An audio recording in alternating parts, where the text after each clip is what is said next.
Pagpalang araw po, mga kapatid, sa ating Panginoong Diyos. Pagpalang araw po. Nawa po na maging maayos po ang ating buong araw. Gabayan niya po tayo. Dito po uli ako. Nawa po makapag-share po uli ako sa inyo at makatulong para sa bawat isa, para sa pangkalahatang pangkabutihan, na nawa po na gabayan po ako ng ating Panginoon Diyos.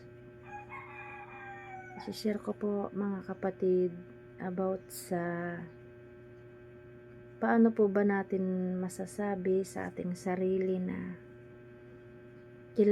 kilala natin ang ating Diyos, ang ating Panginoong Hesus, ang ating dakilang Diyos Amang makapangyarihan sa lahat. Paano po natin masasabi sa ating sarili na kilala po natin siya at tinanggap na po natin siya sa ating buhay, sa ating buong pagkatao, na siya po yung ating tagapagligtas sa lahat. Based po sa experience, mga kapatid, ang pagtanggap po sa ating Panginoon Diyos, isa po ay ang pagsunod po natin kung ano po yung pag-uugali na meron ng ating Panginoon Diyos. Kung ano po ang karakter ng ating Panginoon Diyos, unti-unti po nating sinusunod bilang tinanggap natin sa sarili natin ang Panginoon Diyos. Sa Kanya po tayo nagtitiwala at nananampalataya na palagi niya tayong inililigtas sa lahat, anumang sitwasyon, anumang pagsubok sa ating buhay. Ano po, mga kapatid? Kung tinanggap na po natin ang Panginoon Diyos sa buhay natin, ginagawa po natin kung ano po yung sumasa Diyos na pag-uugali. Di po ba, mga kapatid? Yung sarili natin, huwag na po tayong tumingin sa ibang tao. Kahit sa sarili po natin, paano po natin masasabi na sumasa Diyos po yung pag-uugali natin, mga kapatid? Ano po bang karakter natin, Panginoon Diyos? Sa mga tao pong nakakaunawa, alam po natin yun kung ano po ang karakter ng Panginoon Diyos. Tulad po ng ating mga desisyon, sa anuman po ating sasabihin, sa pagsasalita, o anuman po yung gagawin nating desisyon, o anuman pong gawain, ang ginagawa ko po, mga kapatid, para po marami po kasing pagsubok, mga kapatid, kahit anong sitwasyon sinusubok ang tao, yung sarili natin sinusubok tayo. Kahit sabihin po natin na tinanggap na natin ang Panginoon Diyos, opo, pwede natin sabihin yun sa salita. May time po na nakakasunod tayo, kaya natin paglabanan ang lahat ng pagsubok.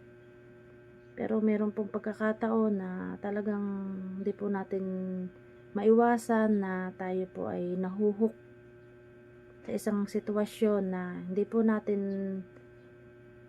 naiisip minsan o nababalanse na hindi na po pala sumasa Diyos yung pag-uugali natin. Kasi kung tayo po kilala natin ang Panginoon Diyos, mababalanse po natin kung ano po yung magiging desisyon natin para sa ating sarili, kung tama ba o mali po yung gagawin nating desisyon o sasabihin. Kasi tayo pa rin po ang may kontrol sa ating sarili. Binigyan po tayo ng ating Panginoon Diyos ng free will. Siyempre, pag tinanggap natin ang Panginoon Diyos, andun po yung sakripisyo na gagawin natin para sa sarili natin, para lang makasunod tayo sa kautusan niya. Hindi lang po sa isang utos, marami pong utos ang Panginoon Diyos. Hindi lang po iisa, marami po yan. Kaya dapat po nating mabalanse, maunawaan lahat po ng utos niya,